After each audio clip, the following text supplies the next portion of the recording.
सब प्रेम से बोलो। लक्ष्मी नारायण भगवान की जय। राधा कृष्ण भगवान की जय। श्री सुखदेव जी कहते हैं, परीक्षित, शिशुपाल, शालव और पौंड्रक के मारे जाने पर उनकी मित्रता का ऋण चुकाने के लिए मूर्ख दंत वक्त्र अकेला ही पैदल युद्ध भूमि में आ धमका। वे क्रोध के मारे आग बबूला हो रहा था। शस्त्र के नाम पर उसके हाथ में एकमात्र गदा थी, परंतु परीक्षित, लोगों ने देखा वे इतना बस शक्तिशाली है कि उसके पैरों की धमक से पृथ्वी हिल रही है। भगवान श्री कृष्ण ने जब उसे इस प्रकार आते देखा, तब झटपट हाथ में गदा लेकर वे रथ से कूद पड़े। फिर जैसे समुद्र के तट की भूमि उसके ज्वार भाटे को आगे बढ़ने से रोक देती है, वैसे ही उन्होंने उसे रोक दिया।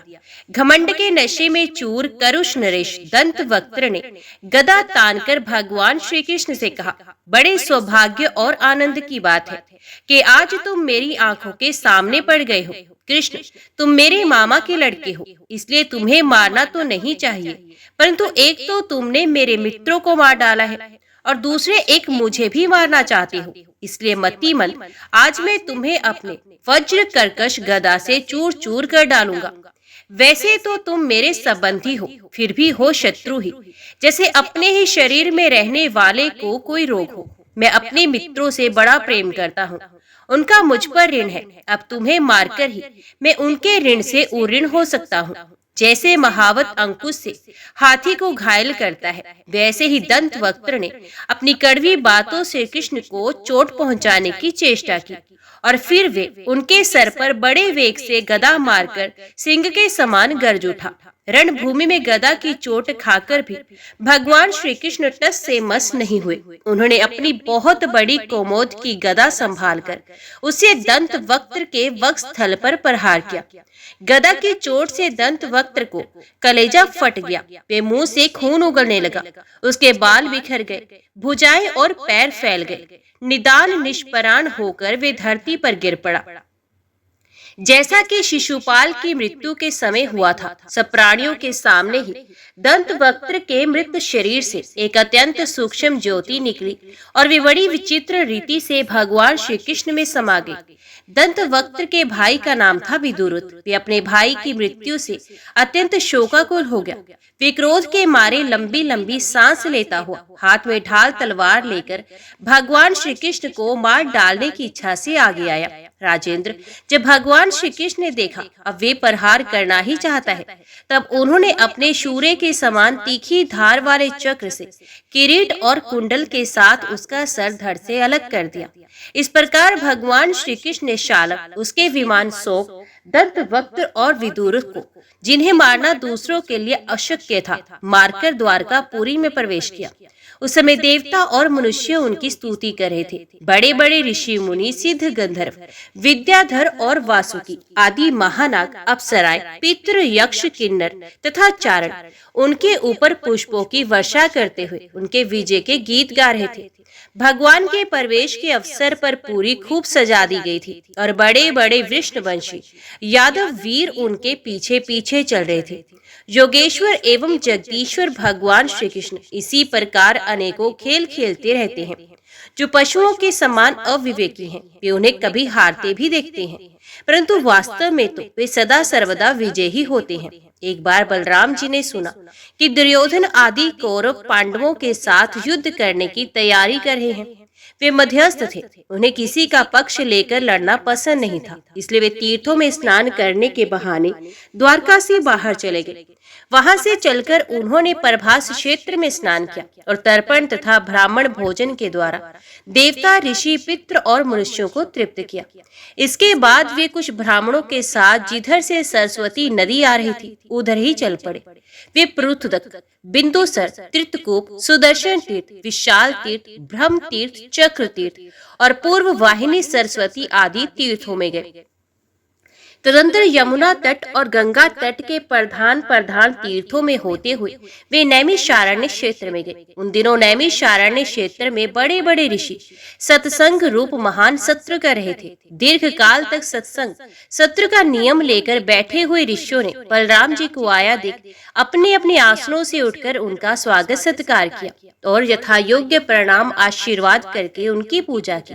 वे अपने साथियों के साथ आसन ग्रहण करके बैठ गए और उनकी पूजा अर्चना हो चुकी। तब उन्होंने देखा कि भगवान व्यास के शिष्य रोमहर्षण व्यास गद्दी पर बैठे हुए हैं। बलराम जी ने देखा कि रोमहर्षण जी सूत जातादि में उत्पन्न है, पर भी उन श्रेष्ठ ब्राह्मणों से ऊंची आसन पर बैठे हैं और उनके आने पर ना तो उठकर स्वागत करते हैं न हाथ जोड़कर प्रणाम ही। इस पर बलराम जी को क्रोध आ गया। वे कहने लगे कि ये रोमहर्षण प्रतिलोम जाति का होने पर भी इन श्रेष्ठ ब्राह्मणों से तथा धर्म के रक्षक हम लोगों से ऊपर बैठा है, इसलिए ये दुर्बुद्धि मृत्यु दंड का पात्र है। भगवान व्यास देव का शिष्य होकर इसने इतिहास, पुराण, धर्मशास्त्र आदि बहुत से शास्त्रों का अध्ययन भी किया है, परंतु अभी इसका अपने मन पर संयम नहीं। ये विनय नहीं, उदंड है। ये अजाति आत्मा ने झूठ मूठ अपने को बहुत बड़ा पंडित मान रखा है। जैसे नट की सारी चेष्टाएं अभिनय मात्र होती हैं, वैसे ही इसका सारा अध्ययन स्वांग के लिए है। उससे न इसका लाभ है न किसी दूसरे का।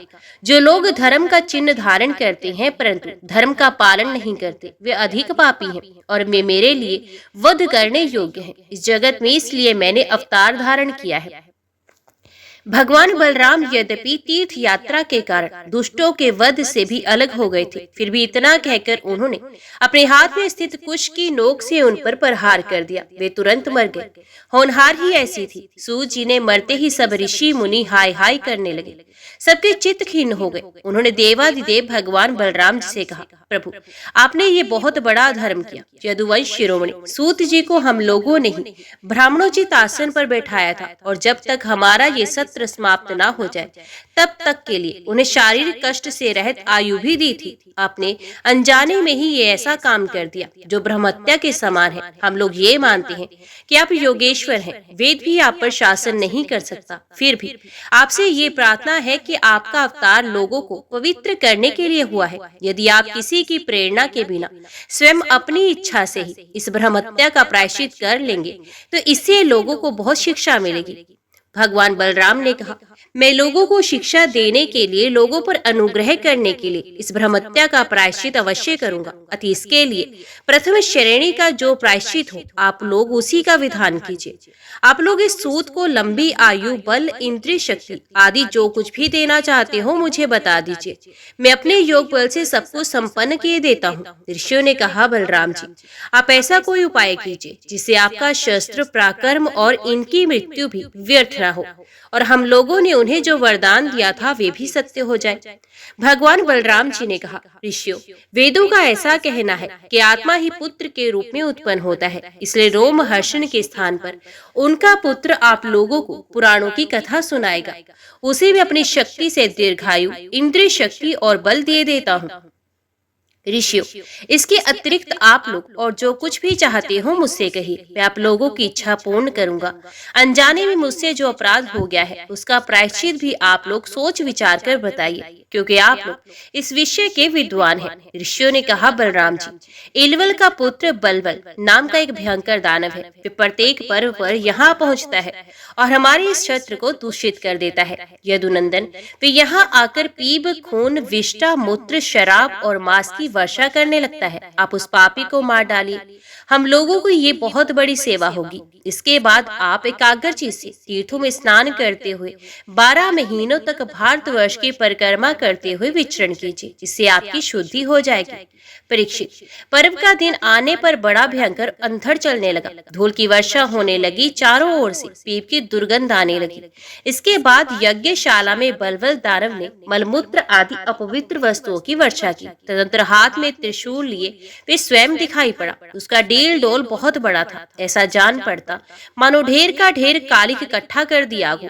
उसकी चोटी और दाढ़ी मूछ तपे हुए तांबे के समान लाल लाल थी। बड़ी बड़ी दाढ़ों और बोहों के कारण उसका मुंह बड़ा भयावना लगता था। उसे देखकर भगवान बलराम जी ने शत्रु सेना की कुंदी करने वाले मूसल और दैत्यों को चीर फाड़ डालने वाले हल का स्मरण किया। उनके स्मरण करते ही वे दोनों शस्त्र वहां पहुंचे। बलराम जी ने आकाश में विचरने वाले बलबल दैत्य को अपने हल के अगले भाग से खींचकर उस ब्रह्मद्रोही के सर पर बड़े क्रोध से एक मूसल कसकर जमाया, जिससे उसका ललाट फट गया और वे खून उगलता तथा आर्त स्वर से चिल्लाता हुआ धरती पर गिर पड़ा। ठीक वैसे ही जैसे वज्र की चोट खाकर गेरू आदि से लाल हुआ कोई पहाड़ गिर पड़ा हो। नैमिषारण्य वासी महाभाग्यवान मुनियों ने बलराम जी की स्तुति की, उन्हें कभी न व्यर्थ होने वाले आशीर्वाद दिए और जैसे देवता लोग देवराज इंद्र का अभिषेक करते हैं वैसे ही उनका अभिषेक किया। इसके बाद ऋषियों ने बलराम जी को दिव्य वस्त्र, दिव्य आभूषण दिए तथा एक ऐसी वैजंती माला भी दी जो सौंदर्य का आश्रय एवं कभी न मुरझाने वाले कमल के पुष्पों से युक्त थी। तदंतर नैमिषारण्य वासी ऋषियों ने विदा होकर उनके आज्ञा अनुसार बलराम जी के ब्राह्मणों के साथ कोशकी नदी के तट पर आए। वहां स्नान करके वे उस सरोवर पर गए जहां से सरयू नदी निकलती है। वहां से सरयू के किनारे किनारे चलने लगे, फिर उसे छोड़कर प्रयाग आए। वहां स्नान तथा देवता, ऋषि एवं पितरों का तर्पण करके वहां से पुलह आश्रम गए। वहां से गंडकी, गोमती तथा विपाशा नदियों में स्नान किया। इसके बाद गया में जाकर पितरों का वसुदेव जी के आज्ञा अनुसार पूजन यजन किया। फिर गंगा सागर संगम पर गए। वहां स्नान आदि तीर्थ कृत्यों से निर्वृत्त होकर महेंद्र पर्वत पर गए। वहां परशुराम जी का दर्शन और अभिवादन किया। तदंतर सप्त गोदावरी, वेणा, पंपा और भीमरथी आदि में स्नान करते हुए स्वामी कार्तिक का दर्शन करने गए तथा वहां से महादेव जी के निवास स्थान श्रीशैल पर पहुंचे। इसके बाद भगवान बलराम ने द्रविड़ देश के परम पुण्य में स्थान वेंकटाचल का दर्शन किया। वहां से वे कामाक्षी, शिव कांची, विष्णु कांची होते हुए तथा श्रेष्ठ नदी कावेरी में स्नान करते हुए पुण्य में श्रीरंग क्षेत्र में पहुंचे। श्रीरंग क्षेत्र में भगवान विष्णु सदा विराजमान रहते हैं। वहां से उन्होंने विष्णु भगवान के क्षेत्र ऋषभ पर्वत, दक्षिण मथुरा तथा बड़े बड़े महापापों को नष्ट करने वाले सेतुबंध की यात्रा की। वहां बलराम जी ने ब्राह्मणों को 10,000 गोए दान दी। फिर वहां से कृतमाला और ताम्रपर्णी नदियों में स्नान करते हुए विमल्य पर्वत पर गए। ये पर्वत 7 कुल पर्वतों में से एक है।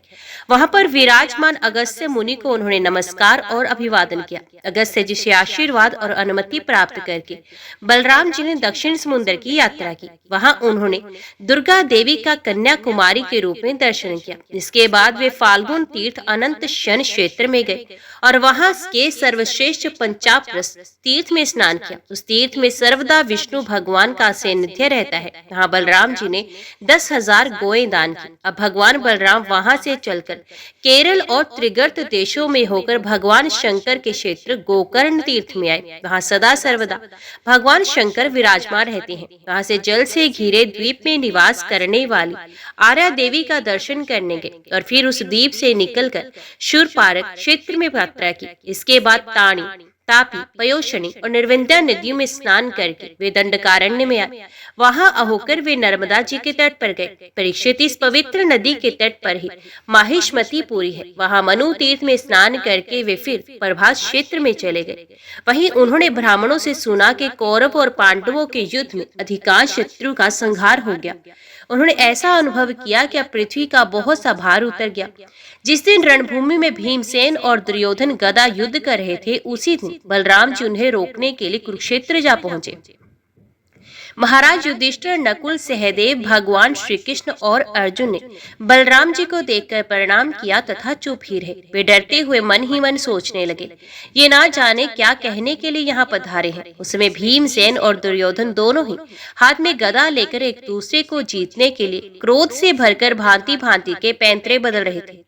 उन्हें देखकर बलराम जी ने कहा, राजा दुर्योधन और भीमसेन, तुम दोनों वीर हो, तुम दोनों में बल पौरुष भी समान है। मैं ऐसा समझता हूँ कि भीमसेन में बल अधिक है और दुर्योधन ने गदा युद्ध में शिक्षा अधिक पाई है, इसलिए तुम लोग जैसे समान बलशालियों में किसी एक की जय या पराजय नहीं होती दिखती। अतः तुम लोग व्यर्थ का युद्ध मत करो, अब इसे बंद कर दो।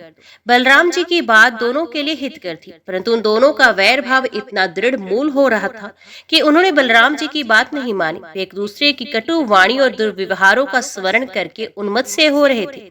भगवान बलराम जी ने निश्चय किया, इनका प्रारब्ध ऐसा ही है, इसलिए उसके संबंध में विशेष आग्रह न करके वे द्वारका लौट आए। द्वारका में उग्रसेन आदि गुरुजनों तथा अन्य संबंधियों ने बड़े प्रेम से आगे आकर उनका स्वागत किया। वहां से बलराम जी ने फिर नैमिषारण्य क्षेत्र में गए। वहां ऋषियों ने विरोध भाव से युद्ध आदि से निर्वृत्त बलराम जी के द्वारा बड़े प्रेम से सब प्रकार के यज्ञ कराए। सच पूछो तो जितने भी यज्ञ हैं वे बलराम जी के अंग ही हैं, इसलिए उनका ये यज्ञ अनुष्ठान लोक संग्रह के लिए ही था। सर्वसमर्थ भगवान बलराम ने उन ऋषियों को विशुद्ध तत्व ज्ञान का उपदेश किया, जिससे वे लोग इस संपूर्ण विश्व को अपने आप और अपने आप को सारे विश्व में अनुभव करने लगे। इसके बाद बलराम जी ने अपनी पत्नी रेवती के साथ यज्ञांत स्नान किया और सुंदर सुंदर वस्त्र तथा आभूषण पहनकर अपने भाई बंधु तथा स्वजन संबंधियों के साथ इस प्रकार शोभायमान हुए, जैसे अपनी चंद्रिका एवं नक्षत्रों के साथ चंद्रदेव होते हैं। भगवान बलराम स्वयं अनंत हैं। उनका स्वरूप मन और वाणी के परे है। उन्होंने लीला के लिए ही ये मनुष्य का शरीर धारण किया है। उन बलशाली बलराम जी के ऐसी ऐसी चरित्रों की गिनती भी नहीं की जा सकती। जो पुरुष अनंत सर्वव्यापक अद्भुत कर्मा भगवान बलराम जी के चरित्रों का सायं प्रातः स्मरण करता है, ये भगवान का अत्यंत प्रिय हो जाता है। राजा परीक्षित ने कहा, भगवान प्रेम और मुक्ति के दाता पौर ब्रह्म परमात्मा भगवान श्री कृष्ण की शक्ति अनंत है, इसलिए उनकी माधुर्य और ऐश्वर्य से भरी लीलाएं भी अनंत हैं। अब हम उनकी दूसरी लीलाएं, जिनका वर्णन आपने अब तक नहीं किया है, सुनना चाहते हैं। ब्राह्मण, ये जीव विषय सुख को खोजते खोजते अत्यंत दुखी हो गया है। वे बाण की तरह इसके चित्त में चुभते रहते हैं। ऐसी स्थिति में ऐसा कौन सा रसिक रस का विशेषज्ञ पुरुष होगा जो बार बार पवित्र कीर्ति भगवान श्री कृष्ण की मंगलमय लीलाओं का श्रवण करके भी उनसे विमुख होना चाहेगा। जो वाणी भगवान के गुणों का गान करती है वही सच्ची वाणी है। यही सच्चे हाथ है जो भगवान की सेवा के लिए काम करते हैं। वही मन सच्चा है जो चराचर प्राणियों में निवास करने वाले भगवान का स्मरण करता है। और वे ही कान वास्तव में कान कहने योग्य है जो भगवान की पुण्यमय कथाओं का श्रवण करते हैं। वही सर है जो चराचर जगत को भगवान की चल अचल प्रतिमा समझकर नमस्कार करता है। और जो सर्वत्र भगवत विग्रह का दर्शन करते हैं वे ही नेत्र वास्तव में नेत्र हैं। शरीर के जो अंग भगवान और उनके भक्तों के चरणोदक का सेवन करते हैं वे ही अंग वास्तव में अंग है। सच पूछिए तो उन्हीं का होना सफल है। सूत जी कहते हैं, शौनकादि ऋषियों, जब राजा परीक्षित ने इस प्रकार प्रश्न किया तब भगवान श्री शुकदेव जी का हृदय भगवान श्री कृष्ण में तल्लीन हो गया। उन्होंने परीक्षित से इस प्रकार कहा, परीक्षित, एक ब्राह्मण भगवान श्री कृष्ण के परम मित्र थे। वे बड़े ब्रह्मज्ञानी, विषयों से विरक्त, शांत चित्त और जितेंद्रिय थे।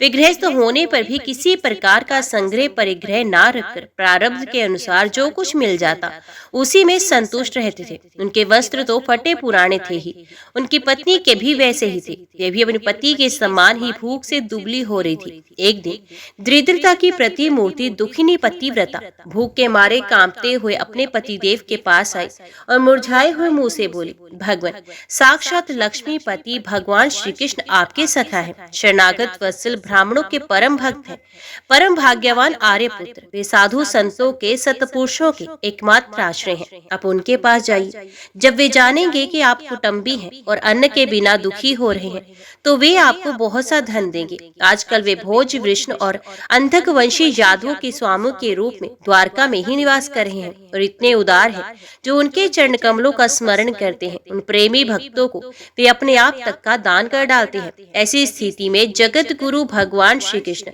अपने भक्तों को यदि धन और विषय सुख जो अत्यंत वांछनीय नहीं है दे भी दे तो इसमें आश्चर्य की कौन सी बात है। इस प्रकार जब उन ब्राह्मण देवता की पत्नी ने अपने पतिदेव से कई बार बड़ी नम्रता से प्रार्थना की तब उन्होंने सोचा कि धन की तो कोई बात नहीं, परंतु भगवान श्री कृष्ण का दर्शन हो जाएगा, ये तो जीवन का बहुत बड़ा लाभ है। यही विचार करके उन्होंने जाने का निश्चय किया और अपनी पत्नी से बोले, कल्याणी, घर में कुछ भेंट देने योग्य वस्तु भी है क्या? यदि हो तो दे दो। तब उस ब्राह्मणी ने पास पड़ोस के ब्राह्मणों के घर से 4 मुट्ठी चिड़े मांगकर एक कपड़े में बांध दिया और भगवान को भेंट देने के लिए अपने पति देव को दे दिए। इसके बाद वे ब्राह्मण देवता उन चेवड़े को लेकर द्वारका के लिए चल पड़े। वे मार्ग में ये सोचते जाते थे कि मुझे भगवान श्री कृष्ण के दर्शन कैसे प्राप्त होंगे। द्वारका में पहुंचने पर वे ब्राह्मण देवता दूसरे ब्राह्मणों के साथ सैनिकों की 3 छावनियां और 3 ड्योढ़ियां पार करके भगवत धर्म का पालन करने वाले अंधक और विष्णुवंशी यादवों के महलों में, जहां पहुंचना अत्यंत कठिन है, जा पहुंचे। उनके बीच भगवान श्री कृष्ण की 16,000 रानियों के महल थे। उनमें से एक में उन ब्राह्मण देवता ने प्रवेश किया। वे महल खूब सजा सजाया अत्यंत शोभा युक्त था। उसमें प्रवेश करते समय उन्हें ऐसा मालूम हुआ मानो वे ब्रह्म आनंद के समुद्र में डूब उतर रहे हों। उस समय भगवान श्री कृष्ण अपनी प्राण प्रिया रुक्मिणी जी के पलंग पर विराजे हुए थे। ब्राह्मण देवता को दूर से ही देखकर वे सहसा उठकर खड़े हुए। उनके पास आकर बड़े आनंद से उन्हें अपने भुजपाश में बांध लिया। परम आनंद स्वरूप भगवान अपने प्यारे सखा ब्राह्मण देवता के अंग स्पर्श से अत्यंत आनंदित हुए। उनके कमल के समान कोमल नेत्रों से प्रेम के आंसू बरसने लगे। कुछ समय के बाद भगवान श्री कृष्ण ने उन्हें ले जाकर अपने पलंग पर बैठा दिया और स्वयं पूजन की सामग्री लाकर उनकी पूजा की। प्रिय प्रेक्षित, भगवान श्री कृष्ण सभी को पवित्र करने वाले हैं, फिर भी उन्होंने अपने हाथों ब्राह्मण देवता के पांव पखारकर उनका चरणोदक अपने सर पर धारण किया और उनके शरीर में चंदन, अर्गजा, केसर आदि दिव्य गंधों का लेपन किया। फिर उन्होंने बड़े आनंद से सुगंधित धूप और दीपावली से अपने मित्र की आरती उतारी। इस प्रकार पूजा करके पान एवं गाय देकर मधुर वचनों से भले पधारे ऐसा कहकर उनका स्वागत किया। ब्राह्मण देवता फटे पुराने वस्त्र पहने थे। शरीर अत्यंत मलिन और दुर्बल था। देह की सारी नसें दिखाई पड़ती थी। स्वयं भगवती रुक्मिणी जी चंवर डुलाकर उनकी सेवा करने लगी। निंदनीय और निकृष्ट भीख मंगे ने ऐसा कौन सा पुण्य किया जिसे त्रिलोकी गुरु श्रीनिवास श्री कृष्ण स्वयं इसका आदर सत्कार कर रहे हैं? देखो तो सही, इन्होंने अपने पलंग पर सेवा करती हुई स्वयं लक्ष्मी रूपिणी रुक्मिणी जी को छोड़कर इस ब्राह्मण को अपने बड़े भाई बलराम जी के स्मार्ट हृदय से लगाया है। प्रिय परीक्षित, भगवान श्री कृष्ण और वे ब्राह्मण दोनों एक दूसरे का हाथ पकड़कर अपने पूर्व जीवन की उन आनंददायक घटनाओं का स्मरण और वर्णन करने लगे जो गुरुकुल में रहते समय घटित हुई थी। भगवान श्री कृष्ण ने कहा, धर्म के मर्मज्ञ ब्राह्मण देव, गुरु दक्षिणा देकर जब आप गुरुकुल से लौट आए तब आपने अपने अनुरूप स्त्री से विवाह किया है या नहीं? मैं जानता हूँ कि आपका चित्त गृहस्थी में रहने पर भी प्राय विषय भोगों में आसक्त नहीं। विद्वान, ये भी मुझे मालूम है कि धन आदि में भी आपकी कोई रुचि नहीं। जगत में विरले ही लोग ऐसे होते हैं जो भगवान की माया से निर्मित विशेष संबंधी वासनाओं का त्याग कर देते हैं और चित्त में विषयों की तनिक सी भी वासना ना रहने पर भी मेरे समान केवल लोक शिक्षा के लिए कर्म करते हैं। ब्राह्मण शिरोमणि, क्या आपको उस समय की बात याद है जब हम दोनों एक साथ गुरुकुल में निवास करते थे? सचमुच गुरुकुल में ही द्विजातियों को अपने ज्ञातव्य वस्तु का ज्ञान होता है, जिसके द्वारा वे अज्ञान अंधकार से पार हो जाते हैं। मित्र, इस संसार में शरीर का कारण जन्मदाता पिता प्रथम गुरु है। इसके बाद उपनयन संस्कार करके सत्कर्मों की शिक्षा देने वाला दूसरा गुरु है। वे मेरे ही समान पूज्य है। तदंतर ज्ञान उपदेश करके परमात्मा को प्राप्त कराने वाला गुरु तो मेरा स्वरूप ही है। वर्णाश्रमियों के ये 3 गुरु होते हैं। मेरे प्यारे मित्र, गुरु के स्वरूप में मैं स्वयं हूँ। इस जगत में वर्ण आश्रमियों में जो लोग अपने गुरुदेव के उपदेश अनुसार अनायास भवसागर पार कर लेते हैं, वे अपने स्वार्थ और परमार्थ के सच्चे जानकार हैं। प्रिय मित्र, मैं सबकी आत्मा हूँ, सबके हृदय में अंतर्यामी रूप से विराजमान हूँ। मैं गृहस्थ के धर्म, पंच महायज्ञ आदि से, ब्रह्मचारी के धर्म, उपनयन, वेदाध्ययन आदि से, वानप्रस्थी के धर्म, तपस्या से और सब ओर से उपरत हो जाना, इस सन्यासी के धर्म से भी उतना संतुष्ट नहीं होता जितना गुरुदेव की सेवा से संतुष्ट होता हूँ। ब्राह्मण, जिस समय हम लोग गुरुकुल में निवास कर रहे थे उस समय की बात आपको याद है क्या? जब हम दोनों एक दिन हमारी गुरुपत्नी ने ईंधन लाने के लिए जंगल में भेजा था। उस समय हम लोग घोर जंगल में चले गए थे और बिना ऋतु के ही बड़ा भयंकर आंधी पानी आ गया था। आकाश में बिजली कड़कने लगी थी। तब तक सूर्यास्त हो गया। चारों ओर अंधेरा ही अंधेरा फैल गया। धरती पर इस प्रकार पानी ही पानी हो गया कि कहाँ खड्डा है कहाँ किनारा, इसका पता ही नहीं चलता था। वे वर्षा क्या थी? एक छोटा मोटा प्रलय ही था। आंधी के झटकों और वर्षों की बौछारों से हम लोगों को बड़ी पीड़ा हुई। दिशा का ज्ञान न रहा। हम लोग अत्यंत आतुर हो गए और एक दूसरे का हाथ पकड़कर जंगल में इधर उधर भटकते रहे। जब हमारे गुरुदेव सांदीपनी मुनि को इस बात का पता चला, तब वे सूर्योदय होने पर अपने शिष्यों सहित हम लोगों को ढूंढते हुए जंगल में आए और उन्होंने देखा कि हम अत्यंत आतुर हो रहे हैं। वे कहने लगे, आश्चर्य है पुत्रों, तुम लोगों ने हमारे लिए अत्यंत कष्ट उठाया। सभी प्राणियों को अपना शरीर सबसे अधिक प्रिय होता है, परंतु तुम दोनों उसकी भी परवाह ना करके हमारी सेवा में ही संलग्न रहे। गुरु के ऋण से मुक्त होने के लिए सत शिष्यों का इतना ही कर्तव्य है कि विशुद्ध भाव से अपना सब कुछ और शरीर भी गुरुदेव की सेवा में समर्पित कर दे। द्विज शिरोमणियों, मैं तुम लोगों से अत्यंत प्रसन्न हूँ। तुम्हारे सारे मनोरथ, सारी अभिलाषाएं पूर्ण हो और तुम लोगों ने हमसे जो वेदाध्ययन किया है वे तुम्हें सर्वथा कंठस्थ रहे, तथा श्लोक एवं परलोक में कहीं भी निष्फल न हो। प्रिय मित्र, जिस समय हम लोग गुरुकुल में निवास कर रहे थे, हमारे जीवन में ऐसी अनेकों घटनाएं घटित हुई थी। इसमें संदेह नहीं कि गुरुदेव की कृपा से मनुष्य शांति का अधिकारी होता है और पूर्णता को प्राप्त करता है।